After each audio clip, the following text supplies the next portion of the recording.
ఈ మాటను విన్నటువంటి మనము నేర్చుకోవాల్సినటువంటి ఏమైనా ఉంటే ఖచ్చితంగా ఉన్నవి. తల్లిదండ్రులను సన్మానించాలి, తల్లిదండ్రుల బాధ్యతలు మనం పట్టించుకోవాలి, తల్లిదండ్రుల మంచి చెడు మనం చూసుకోవాలి. ఈ రోజు బయట వాళ్ళని పక్కన పెడదాము, ప్రభుని అంగీకరించే వాళ్ళని పక్కన పెట్టేద్దాము. క్రీస్తు రక్తంలో కడగబడినటువంటి మన పరిస్థితి ఏంటి? మన పరిస్థితి ఏంటి? తల్లిదండ్రులను సన్మానిస్తున్నారా? తల్లి తండ్రి యొక్క బాధ్యతలు చూసుకుంటున్నామంటే వాటాలు వేసుకుంటున్నాము, వాటాలు వేసుకొని తల్లిని చూసుకుంటున్నాము. హాస్పిటల్ నీ తీసుకోతే మంది నువ్వు తీసుకోవాలా అంటే నేను తీసుకోపోయాను, నువ్వు తీసుకోవాలా అని ఫైటింగ్లు. తల్లికి 1000 రూపాయలు నేను ఇస్తా, వచ్చే నెల నువ్వు 1000 రూపాయలు. ఉండగలేవు పరిస్థితులు. ఒక స్థితి రాగానే ఒక ఉన్నత స్థాయి రాగానే తల్లిని విడిచిపెట్టి ఇష్టానుసారంగా బ్రతకడం లేదా అంటున్నా నేను.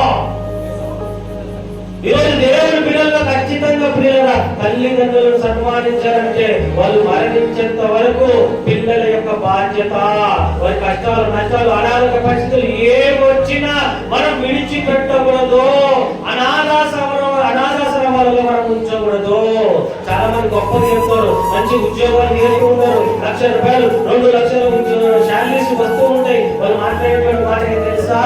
మాకు 2 లక్షలు ఉద్యోగం వస్తుంది కదా, మేమైతే చూసుకోలేం, కానీ అనాథాశ్రమంలో ఉంచుతాము, అక్కడ 10,000 20,000 మేము పంపిస్తాము అంటారు. కరెక్టా? అది కరెక్టా? కాదు ప్రియుల, కాదు. కనుక ఖచ్చితంగా మీరు తల్లిదండ్రులను సన్మానించాలి. ఈ రోజు పరిస్థితులు ఎట్లనే తెలుసా?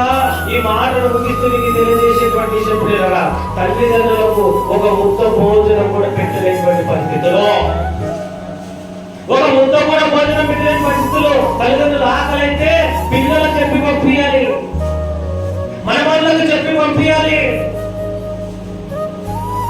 పరిస్థితులు ఒక ముద్ద కోసమే పిల్లల, ఒక్క ముద్ద కోసమే ఎన్ని పాటలు పడ్డారు చూడండి. ఇది అలా దీనికి కారణం ఏంటంటే పిల్లరా, దేవుడు చెప్పినటువంటి మాటల్లో మన పిల్లలు మనం పెంచలేదు కాబట్టి ఇలాంటి పరిస్థితులు ఏర్పడుతున్నాయి. కనుక ఖచ్చితంగా ఈ మాటను ఉద్దేశించి మనం నేర్చుకోవాల్సింది ఏదైనా ఉందంటే తల్లిదండ్రులను ఖచ్చితంగా మనము సన్మానించాలంటే బాగా చూసుకోవాలి, భోజనం పెట్టాలి, టాబ్లెట్స్ ఇప్పియాలి, మంచి గృహాన్ని కూడా చూపించాలి. మేము మంచి రూమ్ అనుకుంటాము, నీకు షెడ్ వేసి పెడతాము అనకూడదు. మీకు షెడ్ వేసి పెడతాం అనకూడదు. షెడ్ వేసి పెడతాం చాలా మంది. మీరు అనొచ్చు, మీకు ఏం తెలుసు గారు, ఆమె చేసేది 1 చేస్తుంది 2 చేస్తుంది, మరి ఎవరు చేస్తారంటే నీకు ఎవరు చేశారు? మరి నువ్వు బాల్యంలో ఉన్నప్పుడు నీకు చేసింది ఎవరు? మరి ఇలాంటి పరిస్థితులు అన్ని నేర్చుకో విని వెళ్ళిపోతే ప్రయోజనం లేదు, కానీ విన్నటువంటి మాటలు మన బ్రతుకులలో ఖచ్చితంగా మనం ఏం చేయాలి? పాటించాలి. పాటిస్తున్నారని అడుగుతున్నాడు, ముగిస్తున్నాడు. పాటిస్తున్నారని అడుగుతున్నాడు. మీ అంత మామూలు కూడా తల్లిదండ్రులుగా భావిస్తే భోజనం పెడుతున్నారా? నీళ్ళు ఇస్తున్నారా? టీలు కాఫీకి ఇస్తున్నారా? కొంతమంది ఇస్తున్నారు, కానీ విమానాల గురించి మాట్లాడుతున్నారు. ఖచ్చితంగా బ్రతుకున్నప్పుడే బాగా చూసుకోండి, చచ్చిపోయినప్పుడు వస్తాడు.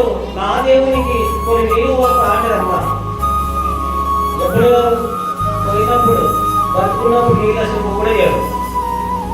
బ్రతికినప్పుడు నీళ్ళ చెంపు ఇయ్యరు, కానీ చనిపోయినప్పుడు ఎక్కడి నుంచి వస్తుందో ఏడుపులేదు. గ్యాపులు ఇచ్చి ఏడుపులు తల్లిలో. బ్రతుకున్నప్పుడే మీ కుటుంబం కొరకు, మీ పిల్లల కొరకు ప్రభు దగ్గర మీరు ఏడవండి. ప్రభు దగ్గర ఏడవని పిల్లరా, మీ బ్రతుకులు మార్చగల దేవుడు మన దేవుడు.